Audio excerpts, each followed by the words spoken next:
বিরতির পর স্বাগত। চরিলাম বিধানসভা এলাকায় ওএনজিসির খনন কাজ চলছে, আর এই খনন কাজের ফলে পার্শ্ববর্তী এলাকায় প্রায় 20 থেকে 25টি পরিবারের ঘরে এবার বড় বড় ফাটল দেখা দিয়েছে। এবার বিপজ্জনক পরিস্থিতি সৃষ্টি হচ্ছে।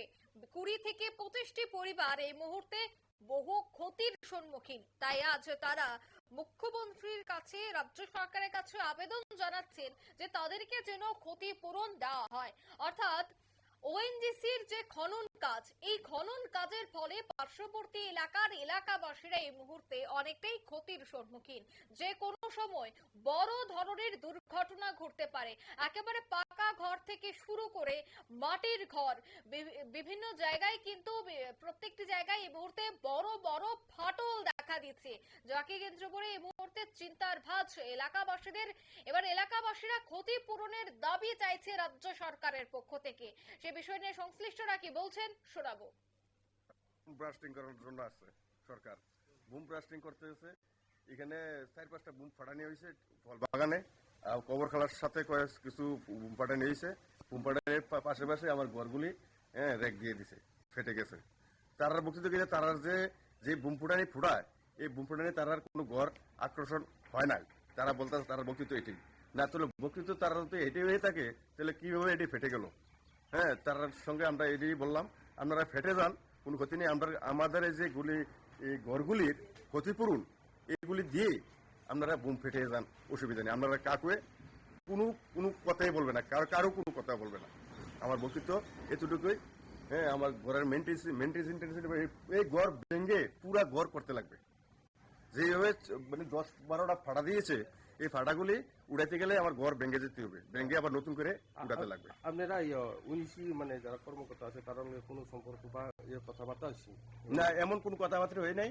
এক ফারুক করে নাম এক অফিসার আছে, এই তাই নিয়ে আসছিল, এসে ছবি টবি উঠে নিয়ে গেছে। বলছে দেখবে আজকে বলে আমাদের তো এই যদি এই যে বুম ফুটানি হইতে আছে, এই বুম ফুটানি আমাদের মানে সার্ভে কোনো ক্ষতি হওয়ার কোনো কথা না। তাই নিয়ে উল্টা বলছে, এমন বলছে উল্টা। আজকে উল্টা বলছে। এই আমাদের কোনো কথাবার্তা হয়নি।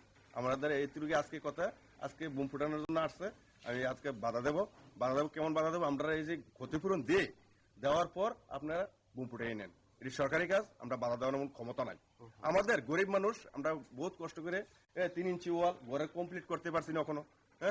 বারিন্দা রয়ে গেছে, তো আমরা কমপ্লিট গরিব মানুষ 3 ইঞ্চি ওয়াল দিয়ে ঘর করেছি। 5 ইঞ্চি নিচে দিয়ে ফাউন্ডেশন নেই, পঞ্চ নাই, কোনো কিছু নাই, আমরা বিম করি নাই, করেছি ঘর 3 ইঞ্চি ওয়াল দিয়ে। গরিব মানুষ যেটুকু পারছি এতটুকু করছি, করে থাকিয়েছি। তারা বুম ফেটে আমাদের বিল্ডিং গুলি ফেটে নষ্ট করে দিয়েছে। এই জায়গাটার নাম কি? এই জায়গার নাম বাসতুলি এলাকা, নরজলা। কত পরিবার হইতে পারে এমন এই ফেটে গেছে যে কত পরিবার, প্রায় 20-25 পরিবারের ঘর ফেটে গেছে। এর মধ্যে কোনো তারা প্রশাসনের মধ্যে আপনারা কোনো না, এমন কোনো জানাজানি হচ্ছে না। আপনারা কি পদক্ষেপ নেবেন যদি না হয়? আপনারা কোনো ক্ষতিপূরণ বা না, ক্ষতিপূরণ যদি তারা এইভাবে না নেয়, আমি ওএনজিসি নামে কেস করবো। আমি কেসে যাবো, আমার তো এটা পেতে লাগবো। তাহলে আমি তারা যদি প্রশাসন তারা না মানে, আমাদের গরিব মানুষের এই ক্ষতিপূরণ দিবে না বলে, তো না তারা বেগে যাবে, তারা কাজ করে তারা চলে যাবে। আপনারা শুনলেন ক্ষতিগ্রস্ত পরিবারগুলির বক্তব্য। মূলত তারা জানাচ্ছেন যে এই খনন কাজের ভাইব্রেশনের ফলে তাদের ঘর বাড়িতে এই মুহূর্তে ফাটল, বড় বড় ফাটল দেখা দিয়েছে। তাই সরকার যেন তাদের ক্ষতিপূরণে এগিয়ে আসে, তাদের দাবি জানিয়েছেন আজ সংবাদ মাধ্যমের মুখোমুখি হয়ে ক্ষতিগ্রস্তরা। নিয়ে নিচ্ছে ছোট্ট একটি বিজ্ঞাপন বিরতির সঙ্গে থাকুন।